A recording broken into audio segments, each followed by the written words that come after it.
Taxes. I've served in the military, and it's time we got the vote. If the bill passes the House, President Obama has said that he will sign it. Opponents argue it's unconstitutional to give a vote to the district because it is not a state. D.C. Delegate Eleanor Holmes Norton, I'm going to go ahead and say Congresswoman, now live from Capitol Hill now with reaction. Good morning to you.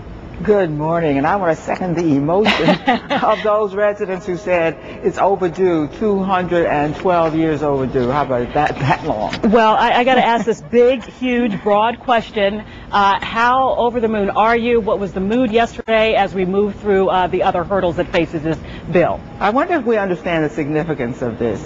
In 2 centuries, since the city was established, this is the first time that the Congress of the United States is about to confer, already half done, voting rights on the residents of the District of Columbia.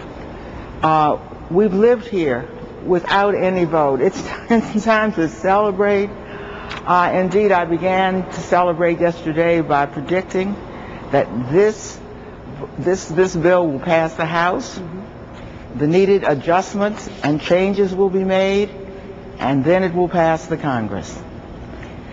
The mayor said yesterday, just to reiterate your feelings there today, the Senate vote is a historic breakthrough in the District of Columbia's 200-year fight for voting rights. Some of the hurdles you talked about, though, that the amendment there that would have basically the House and the Senate locking heads over different wording of legislations, because this gun bill would basically lift some of the stricter regulations that are attached to D.C.'s gun rights right now. Could you just talk about this hurdle and how big do you see this in stopping voting rights? Every single hurdle that they tried was expected, just like every single argument they've thought of if they go to court on the bill is now being digested and worked on by lawyers.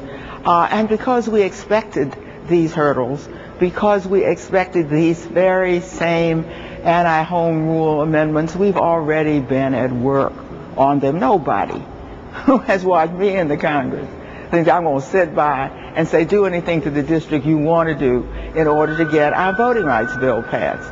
So you know, there's some time to go, and there's some strategies at work. Please leave it to us, as you have up until now, and we will get through to the finish line. Opponents have said that this could go all the way to the high court, and just what you're speaking of, opponents have, in essence, just saying the district is not a state, therefore it should not get a vote. This is the age-old argument, though, and surely you're up for this fight.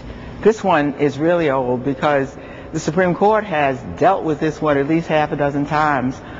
When matters have come before the Congress and they said that the district here is being treated as a state, and this part of the Constitution says only states, universally, the Supreme Court has said, oh my goodness, of course the district is a state for these purposes, and there's no question in our mind that for these purposes the district is a state as well for the vote. Certainly the district will be considered a state if the Congress passes this bill. There'll be a constitutional presumption in favor of a statute passed by the Congress of the United States. And I think that members of Congress should do with this bill what they do with every other bill. They don't opine on the constitutionality unless they're against it. And you can depend on this. A member that gets up and talks about the constitutionality of a bill is simply against the bill. There is nobody who has ever voted for a bill or against the bill based on its constitutionality. Again, the headline, though, a major victory in the fight for the vote. Can't take that away from us this morning. All right. Representative Eleanor Holmes Norton, thank you so much. My pleasure. Other news this morning, a local soldier has been killed in Afghanistan. The Department of Defense says Captain Brian Bunting of Potomac, Maryland, died when a roadside bomb went off near his vehicle. It happened Tuesday in Kandahar.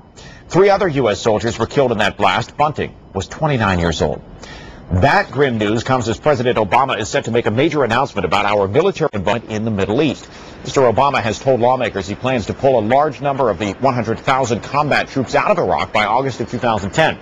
The president's plan would leave behind 35,000 to 50,000 troops to advise the Iraqi army and protect U.S. interests, but all of those would come home by the end of 2011. The president is